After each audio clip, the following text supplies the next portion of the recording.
Right before me is the Nigerian flag. And I want to talk about betrayal in this country. When you see politicians moving from one party to the other like prostitutes, it happens only in Nigeria. And it shows you how shameless our Nigerian politicians are. Somebody wins election through one party, maybe PDP. That party pushes you to where you are. And now that you are there, you are betraying that party, moving to another party, and you want the world to believe that you are doing the right thing. It simply shows you that the leaders we have no principles. They have no shame to protect, no honor. They are no longer men of honorable reckoning. I listened to Governor Imo the other day talking rubbish about the reason he has to dump PDP and go to APC. When you begin to complain of the party that brought you to power, you say there is problem in that party. If there is problem in the party, is it not human beings who solve problems? You cannot solve the problems of your party. You are running to another party. It's like when you are jackparing from Nigeria to another country.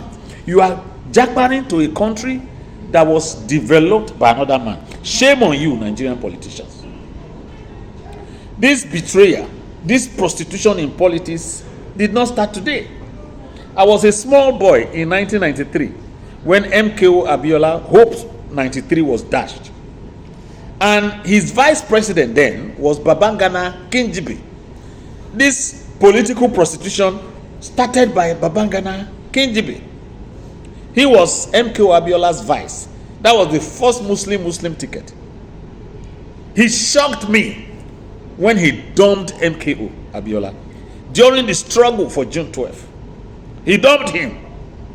He decided to prostitute with Abacha.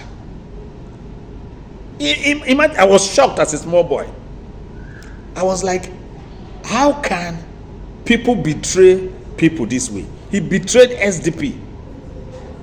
I remember that MKO Abiola wanted this same Atiku Abubakar to be his vice, until the governors of SDP put pressure on him to choose Babangana Kingibe. And I think it was the late Yaradua that convinced Atiku not to accept to be a vice to MK Abiola. Is like the late Yaradua, the old Yaradua, not our former president.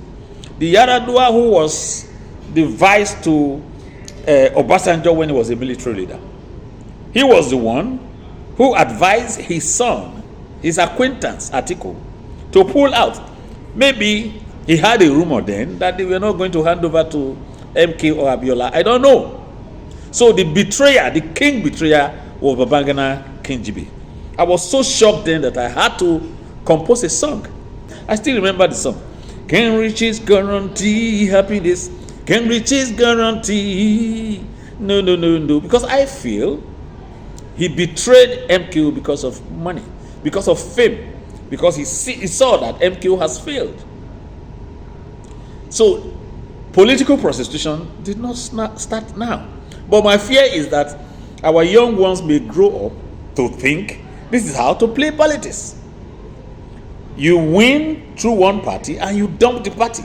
It has become the order of the day. Our politicians are no longer, they have no shame anymore. They are not even thinking of what history is going to write of them in the future. How can we build a country like that? Why should a governor who won election through one party find it so easy to dump the party that brought him to power to join another party? Can riches guarantee happiness? Can position guarantee happiness? Can riches guarantee? No. Why do you betray? What do you betray? What do you betray your friend? Why do you betray? What do you betray? What do you betray your friend? Yeah, in Koti Yuda, Kulida Rara. Hey, in Koti Yuda, Kulida Rara. That was the song I wrote because of Babangana Kingibe betrayal. This has to stop in Nigeria. This has to stop. Somebody has to come to power and tell our young ones that politics is not ought to be run this way. Okay? You have to remain faithful to the party that brought you to power. If you are a man of honorable reckoning, if you have any dignity or any honor, this is a note of advice to Nigerians and to young people to know that politics is not supposed to be done this way. Democracy will fail in Nigeria unless the people who are practicing democracy are men with dignity, not anyhow people like we have it now. What we're doing now is not democracy.